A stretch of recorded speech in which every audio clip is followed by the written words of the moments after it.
We have here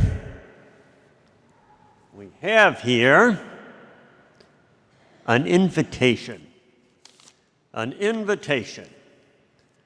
So I've received an invitation to join a very exclusive group of people. And they probably just recognized, how my youth and good looks and all that kind of stuff. So they said, this is the kind of guy we want in our exclusive organization. Well, okay. They're trying to sell me discount auto insurance. But it's exclusive now, exclusively for experienced drivers, which, as you might recognize, is kind of a code word for us older people, and especially when it's given for the American Association of Retired People. That kind of gives you the idea of this invitation.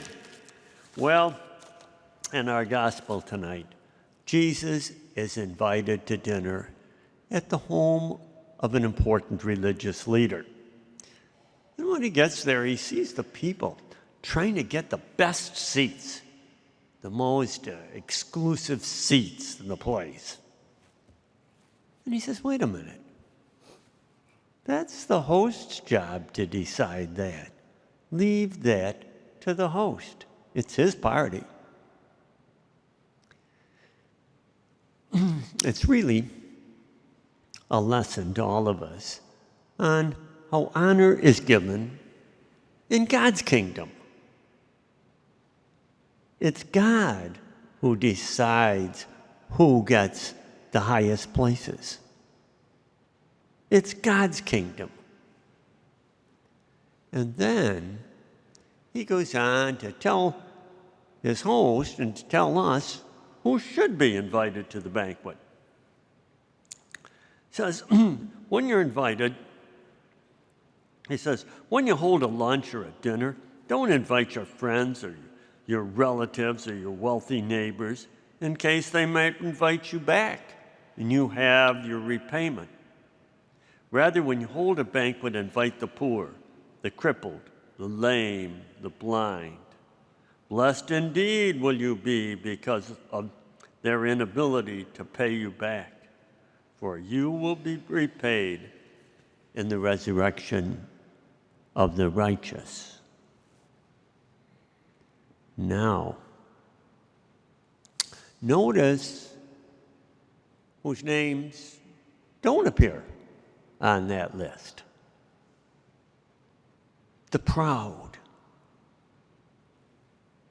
the arrogant, the proud, the arrogant, the powerful, the rich. He says when you hold a banquet, when you give of yourselves, give to those who are poor, because they can use the food, they're hungry. Invite the outcasts of the world, because they could just use the hospitality and the acceptance. Invite the sick, because they just need a little nourishment and perhaps a little joy as they're suffering in their sickness. And you also notice that only at the very end, the end of the lesson, does he tell us a little bit about our reward for inviting those that can't repay us. He says, you will be repaid in the resurrection of the dead. Maybe an example will help. Daniel recently had to take over the responsibility and care for his many adult brothers and sisters after the death of both their parents. He had to do this because because of their mental handicap, they're not able to do that themselves. But Daniel willingly accepted the responsibility. He said, I've been searching and searching for meaning in my life.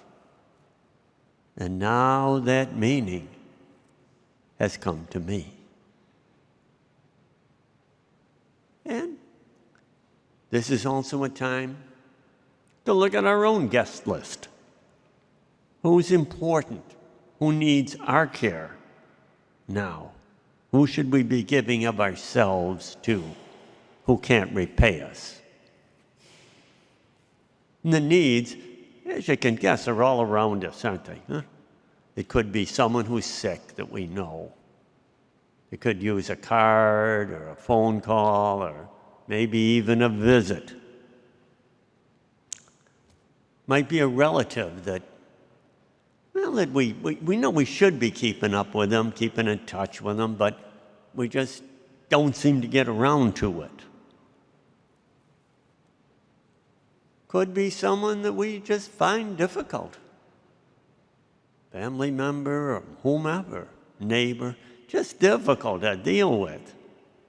Yet we know this is who we should at least recognize. And they can't pay us back. So why don't we just stop now before we finish? Just stop for a minute at the most and say, and ask ourselves, who do I need to add to my care list tonight, today?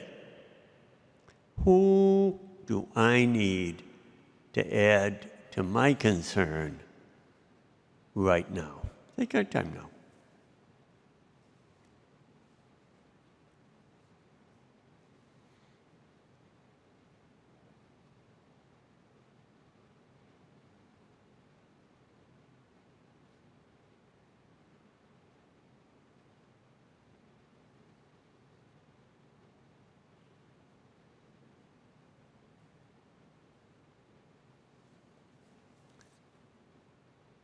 Probably didn't take too long to think of somebody, did it, huh? The needs are all around us. So as we continue now and prepare to share in the body and blood of Christ, let's ask God's help. Ask God's help so that we might give of ourselves, especially to those who can't return the favor.